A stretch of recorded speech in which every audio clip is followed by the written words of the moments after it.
Hello friends, बहुत बहुत स्वागत है आपका कंप्यूटर एग्जाम हब में। मैं हूं आपका दोस्त instructor Ram sir. Previous lecture के अंदर हमने देखा था थ्योरी के अंदर कि किस टाइप से हम अपने टेबल के अंदर रिकॉर्ड इंसर्ट करवा सकते हैं। अगर किसी कॉलम के अंदर खाली वैल्यू है तो उसको कैसे इंसर्ट करवा सकते हैं। और आज उसी वीडियो लेक्चर को कम्प्लीटली हम प्रैक्टिकल के साथ में देखेंगे। हम अपनी टेबल्स के अंदर रिकॉर्ड इंसर्ट करवाएंगे। तो चलिए वीडियो स्टार्ट करते हैं। इसमें सबसे पहले आपको यहाँ पर MySQL सॉफ्टवेयर ओपन करना होगा। उसके बाद में हमें अपने डेटाबेस के अंदर एंटर करना होगा। मैं डेटाबेस का नाम देख लेता हूँ, तो यहाँ पर शो लगा सकता हूँ। और जैसे ही मैंने शो डेटाबेसेज के ऊपर क्लिक किया तो शो के अंदर हमारे पास में यहाँ पर डेटाबेस का नाम अपना दिख रहा है। ज़रूरी नहीं कि आप शो डेटाबेसेज यूज में ही लो, क्योंकि आपको अगर अपने डेटाबेस का नाम और स्पेलिंग सही तरीके से पता है तो आप डायरेक्टली यूज स्टेटमेंट ले सकते हो। मैं यहाँ पर अपने डेटाबेस का नाम लिख देता हूँ और जैसे मैंने एंटर दिया यहाँ पर चेंज डेटाबेस अपने डेटाबेस के अंदर आ गया। यहाँ पर कुछ टेबल्स भी थी तो मैं शो टेबल्स पे क्लिक करता हूँ और जैसे ही मैं शो टेबल्स कमांड दूंगा यहाँ पर और जैसे एंटर दूंगा, यहाँ पर हमने 3 टेबल क्रिएट की थी। अब सबसे पहले हमें करना क्या है, सबसे पहले हमारे पास में जो डेटा दिया हुआ है गार्जियन टेबल का। सर गार्जियन टेबल का क्यों, स्टूडेंट टेबल का क्यों इंसर्ट नहीं करवा सकते, ये मैं थ्योरी लेक्चर में बता चुका हूँ। क्योंकि वहाँ पर हमारे पास में एक फॉरगन की है तो उस फॉरगन की के अंदर रिकॉर्ड इंसर्ट करवाएंगे। तो सबसे पहले हमें गार्जियन टेबल को इंसर्ट करवाना होगा, क्योंकि गार्जियन टेबल के अंदर ही हमारे पास में क्या है, गार्जियन टेबल में GUID जो है वो ही यहाँ पर प्राइमरी की है और उस स्टूडेंट टेबल में यही जो कॉलम है वो फॉरेन की बना है। तो इस फॉरेन की होने की वजह से हमें क्या करना पड़ेगा, सबसे पहले गार्जियन टेबल के अंदर रिकॉर्ड इंसर्ट करवाना होगा, क्योंकि इस टेबल के अंदर किसी भी टाइप की कोई फॉरेन की ऐड नहीं की गई है।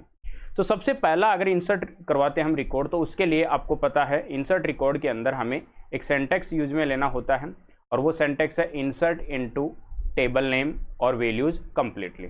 तो हम यहाँ पर हमारे पास में सबसे पहले इंसर्ट इनटू करेंगे और उसके बाद में हमारी टेबल का नाम लिखेंगे। टेबल का नाम क्या है, गार्जियन है।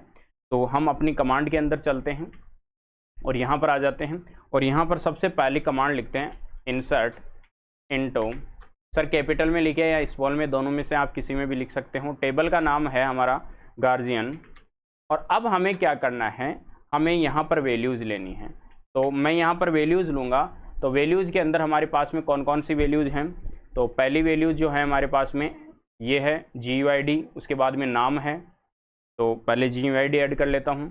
तो GUID के लिए मैं यहाँ पर ब्रैकेट लगा देता हूँ और GUID है मेरे पास में फॉर 12 टाइम फॉर है यहाँ पर, और फिर कॉमा लगा के मैं नाम लिख रहा हूँ, क्योंकि दूसरा कॉलम आप देखिए यहाँ पर जी नेम है अमित आहूजा। तो यहाँ पर नाम लिख देता हूँ मैं और उसके बाद में कॉमा लगा के थर्ड मेरा काम है यहाँ पर जी फोन लिखना। जी फोन में लगा सकता हूँ यहाँ पर। तो जी फोन में देखो यहाँ पर है 57 और उसके बाद में है 2685। फिर मैं कॉमा लगा रहा हूँ और कॉमा लगा के मुझे क्या करना है, ये एड्रेस देना है। तो एड्रेस भी हम दे देते हैं यहाँ पर। तो यहाँ पर एड्रेस देने के लिए मुझे G35 लिखना है, कोट्स में लिखना है। तो G35, उसके बाद में स्पेस है अशोक विहार दिल्ली। तो मैं यहाँ पर लगा देता हूँ, कोट्स लगा दिया। और अब आपको क्या करना है, पैरेंथेसिस को बंद करना है। जैसे आप पैरेंथेसिस को बंद करोगे, हालांकि आप एंटर देके नीचे भी लिख सकते थे, मैंने नहीं लिखा, कोई इशू नहीं है। आप यहाँ पर एंटर दीजिए और जैसे आप एंटर दोगे आपके पास में देखो यहाँ पर आ रहा है क्वेरी ओके 1 रो अफेक्टेड। अब आप अपने अगर इस रिकॉर्ड को देखना चाहते हो तो यहाँ पर क्या करोगे, सेलेक्ट लगाओगे और सेलेक्ट के बाद में स्टार लगा दो और फिर आपको टेबल का नाम लिखना है फ्रॉम गार्जियन। जैसे मैंने एंटर दिया तो हमारे पास में यहाँ पर ये रिकॉर्ड दिख रहा है, यानी एक रिकॉर्ड हमारा कंप्लीटली इंसर्ट हो गया है। अब इसी तरीके से मैं इन 2 रिकॉर्ड्स को भी यहाँ पर इंसर्ट करवा लेता हूँ। फिर यहाँ पर जो 4th रिकॉर्ड है इसके अंदर हमें क्या करना पड़ेगा, डेनिज डिसूजा वाले में देखो यहाँ पर कॉलम खाली है तो इसको भी हम इंसर्ट करवाएंगे। पहले मैं इन 2 को इंसर्ट करवा लेता हूँ। अभी हमारे पास में कंप्लीटली 3 रिकॉर्ड इंसर्ट हो गए हैं। हमने कम्प्लीटली 3 रिकॉर्ड को इंसर्ट करवा के यहाँ पर शो करवा दिया है। अब हमें नेक्स्ट जो इंसर्ट करवाना है वो है हमारे पास में ये वाला कॉलम खाली है इसके अंदर, यानी 4th रिकॉर्ड के अंदर आप देखो जी फोन नहीं है। तो अब हम डायरेक्टली क्या करेंगे, इसको सेकंड मेथड से यूज लेंगे।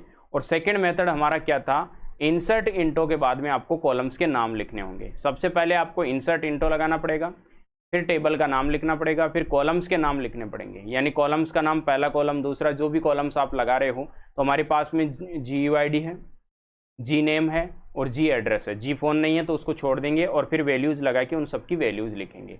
तो इसके लिए हमें क्या करना है, इसके लिए हमारे पास में यहाँ पर जो ये रिकॉर्ड है इसी के अकॉर्डिंग हम चलते हैं। तो सबसे पहले हमें क्या करवाना होगा, इंसर्ट इनटू, टेबल का नाम है हमारे पास में गार्जियन। और अब हमारे पास में जो कॉलम्स हैं वो कौन कौन से कॉलम्स हैं। पहला कॉलम है GUID, दूसरा कॉलम है जी नेम और थर्ड कॉलम है जी एड्रेस। तो जी एड्रेस में यहाँ पर लिख देता हूँ, ये हमारे पास में आ गया। और अब हमें कॉलम लगाना है। आप एंटर दे सकते हो, नहीं देते हो तो भी कोई दिक्कत नहीं है। वैल्यूज़ लगाते हैं और पहली वैल्यूज़ क्या थी, 3 था उसमें, तो 12 टाइम 3 था। एक कोड लगा देता हूँ 3। और अब हमें कॉमा लगा के क्या लिखना है, नेम लिखना है। नेम क्या था, डैनी डिसूजा। और इस नेम के बाद में हमारे पास में था एड्रेस। एड्रेस को भी हम क्या लिखेंगे, कॉलन के अंदर, कोट्स के अंदर लिखेंगे S13 अशोक विलेज। और उसके बाद में दमन, कोट्स लगाएंगे और यहाँ पर दे देंगे एंटर। रिकॉर्ड्स को शो करवाऊंगा मैं यहाँ पर, एंटर। आप यहाँ पर देखिए खाली वैल्यू है, यानी नल हो गया, यानी अब कोई वैल्यू नहीं है इसके अंदर। तो ये हम कैसे इंसर्ट करवा सकते हैं, ये रिकॉर्ड्स हम टेबल के अंदर, अगर कॉलम्स नहीं है तो आप उस तरीके से भी इंसर्ट करवा सकते हो। कॉलम्स के अंदर किसी कॉलम में खाली वैल्यू है तो सेकंड मेथड, अगर कंप्लीटली वैल्यू है तो कॉलम्स का नाम नोट करने की आपको नीड नहीं है। वहाँ पर डायरेक्टली आप क्या करोगे, इंसर्ट इंटो लगाओगे, टेबल का नाम लिखोगे और डायरेक्टली वैल्यूज़ लिख के वैल्यूज़ दे दोगे। अगर किसी कॉलम की वैल्यू खाली है तो आपको फिर कॉलम के नाम स्पेसिफाई करने होंगे। कई बार ऐसा भी होता है कि हमें किसी कॉलम के अंदर केवल एक ही वैल्यू हो, बाकी है ही नहीं, तो उस तरीके में भी हम क्या करेंगे कि कॉलम का एक नाम लिखेंगे और उसकी सेकंड वैल्यू दे देंगे और डायरेक्टली हम क्या करेंगे, उसको एंटर देके अपनी क्वेरी को ओके कर देंगे।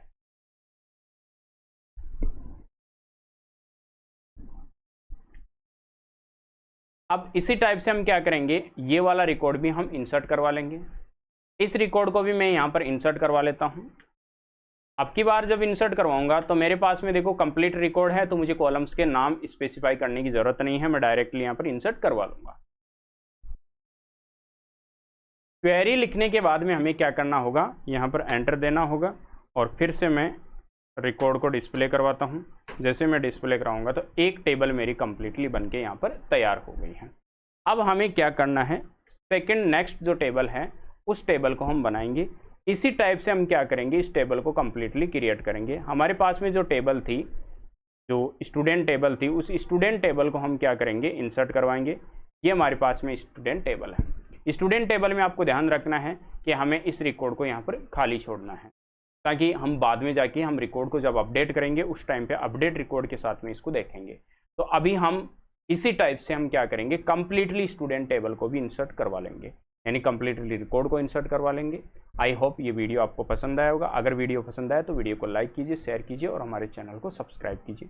मिलते हैं नए वीडियो के अंदर, जहां पर हम नेक्स्ट जो हमारा अपडेट स्टेटमेंट्स है उनको कंप्लीट करेंगे। Thank you, good bye.